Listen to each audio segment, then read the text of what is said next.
میری روح چ بڑھیا اگر قرآن دی حکومت قائم نہیں ہوتی تو میری نماز روزہ تواڈے حج کرنا سب بیکار ہے. اسی ایک دنیاوی دھندا کر رہے ہیں کہ خدا دی کتاب جڑی الماریاں چ بند ہے اور بندیاں دے بنائے حکم جڑے دنیا چل رہے.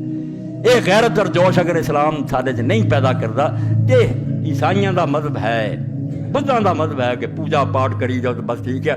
اسلام نال دا کوئی تعلق اسلام جتھے قرآن لے کے آیا وہ نال تلوار لے کے ایویں نہیں کسی وٹ دی ظلم مٹاؤ بالکل بے گناہ دا خون اللہ دے رسول نے ٹکیا. یہ جھوٹ بولتے ہیں مسلمانوں میں وردہ پھردا مسلمان دی تلوار مظلوماں دی حمایت لی بھاویں عیسائی سے ظلم ہوئے ہندو سے اسی ظلم روکنا کلمہ نہیں پڑھاؤنا. کلمہ اگلے کی مرضی پڑھنا چاہتا جنت جانا جاوے نہیں جانا چاہتا نہ ریا بن کے رہے گرجاں چ رہے اپنی عبادت کرے دین ساڈا ویکھے چنگا لگے من لے. اس تو غلبے تو بغیر جڑا نا غلبہ اسلام والا اسلام نہ کہو بھائی کہڑے دین کی گل تھی سمجھاؤ دے. یہ کسی کافر دا دین ہو سکتا اسلام نہیں. ان غلاموں کو شکایت ہے کہ ناقص ہے کتاب کہ سکھاتی نہیں مومن کو غلامی کے طریقے. یہ آدھے سانو تو قرآن چاہیے جہاں آکھے تو روس آ جائے کہ کس طرح سلام کرنا امریکہ بھائی یہ اسلام جڑا نا یہ ہے نہیں یا دین سے یہ قبول کرنا تو عیسائی ہو جاؤ بدھ ہو جاؤ درویش بن کے رہو. اسلام جڑا دین چاہتا ہوتا یا اپنی حکومت بنا یہ نہیں بنی تو ہجرت کر. وہ فریب خوردہ شاہی کہ پلا ہو کر گمسوں میں بعد دے بچے نو جا کے گرجاں وال دیے کداں اتنے غریب پڑے انہوں مولوی صاحب کی گلا کداں سمجھاؤ. وہ فریب خوردہ شاہی کہ پلا ہو کر گمسوں میں اسے کیا خبر کہ کیا ہے رہو رسم شاہ بازی. اور بعد اچے اڑتے ہیں وہ کوے نہیں ہوں مردار کھاندے اسی کوے بن چکے ہیں. روٹی لبے پوے سکھ آ جانے ہندو آ جائے یہ نہیں اسلام. یہ حسین تو سمجھ آؤں گی اللہ توفیق دے.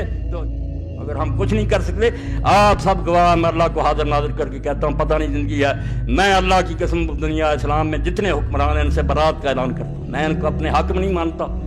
ان کو میں جو شریعت کو اپنے ملک میں نافذ نہیں کرتے میرے یہ حکمران نہیں ہیں. میرے دل میں جو آگ لگی ہے وہی یہی ہے کہ اللہ کسی دن اس زمین پر تیرا اور تیرے رسول کا جھنڈا لہرانا چاہیے تیرا نظام جاری ہونا چاہیے. وہ ایک چپا پر زمین پر جو جاری کرے گا وہ میرا امیر ہوگا وہ میرا امام ہوگا وہ میرا خلیفہ ہوگا. یہ حکمران ہیں متغلب ہیں مسلط ہیں زبردستی بیٹھے ہم ان کا کچھ بگاڑ نہیں سکتے بے بس اور مجبور ہیں. مگر میں نے آپ کو گواہ کر کے کہہ دیا کہ ریکارڈ کر لو کہ میں ان کو حقیقی معنوں میں اپنے حکمران نہیں مانتا. اگر میرے دل میں بھی آئے کہ یہ ہمارے حکمران تو اللہ کی کروڑ لعنت ہو یہ نہیں ہمارے حکمران. ہمارا حکمران وہی ہوگا جو اللہ اور اس کے رسول کی کتاب سنت کے مطابق عمل کرے گا. اور یہ امام حسین کی تحریر سے میں پڑھوں گا کہ انہوں نے جو خط لکھا تو ہم کہتے پتہ ہی نہیں چلتا امام حسین کا کیا مقصد یہ یوسف لکھتا ہے. اب پتہ تو تب چلے جب آپ کے خطبے اور آپ کے خط پڑھے. جب آپ نے پڑھنا ہی نہیں تو آپ کو پتہ کیا چل رہا. امام نے اپنے خطوں میں لکھا کہ لوگوں ایک ہی اصولی بات ہے نہ میں اپنے نانا کی گدی چاہتا ہوں نہ تخت کی ضرورت ہے. امام مسلمانوں کا سربراہ صرف ہو سکتا ہے جو اللہ کی کتاب پر عمل کرے رسول اللہ کی سنت کو جاری کرے اور اس کی اپنی زندگی بھی خدا رسول کی مرضی کے مطابق ہو. نل امام سوائے اس کے کوئی امام نہیں. اور جھگڑا تو یہ تھا. میں سمجھتا ہوں میری زندگی کا یہ خلاصہ میں دل کی تہ سے جانتا ہوں کہ خلافت کے بغیر اسلام کسی چیز کا نام نہیں. وہ ہندوازم ہو سکتا ہے بدھزم ہو سکتا ہے عیسائیت ہو سکتی ہے کہ گرجوں میں بات کرو ملک میں جو مرضی حکومت کرتا رہے اسلام نہیں ہو سکتا. اسلام کے لازم ہے کہ حکومت اس کے ہاتھ میں تلوار اس کے قبضہ میں ہو. تلوار جو ہے قرآن کی مدد کرے قرآن تلوار کو ظلم کرے.